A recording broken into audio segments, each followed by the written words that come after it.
Dans ce talk-show américain extrêmement célèbre, cette star américaine de télévision a déclaré sa flamme en direct à Pedro Pascal, tête d'affiche de The Mandalorian et The Last of Us. À 48 ans, Pedro Pascal ne perd pas de son sex appeal.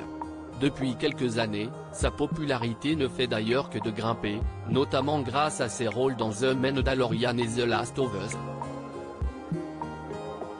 Au cours de l'émission de The Drew Barrymore Show du 17 mars 2023, la célèbre Drew Barrymore et Ross Matthews ont évoqué l'obsession d'Internet pour l'interprète de Joel dans la série post-apocalyptique disponible sur Prime Video. Elle rappelle alors la récente interview de l'acteur dans laquelle il affirmait ne pas comprendre l'engouement des gens envers un vieil homme comme lui. Je ne comprends pas. Que s'est-il passé culturellement? Comment cela pourrait-il arriver? Concentrez-vous sur Harry Styles, avait-il affirmé. En réponse à son humble interview, Drew Barrymore a alors déclaré sa flamme à Pedro Pascal, en plein direct. L'humilité te rend encore plus sexy, arrête. Drew Barrymore déclare sa flamme à Pedro Pascal. L'animatrice de The Drew Barrymore Show a dévoilé ce qui rendait Pedro Pascal aussi sexy, si est son humilité. Arrête ça. Je veux me concentrer aussi sur Harry Styles, mais je peux effectuer plusieurs tâches à la fois, Pedro ajoute-t-elle avant que Ross Matthews explique que si est typiquement lorsqu'une personne ne sait pas à quel point elle est attirante qu'elle le devient. Pedro Pascal est vraiment spécial.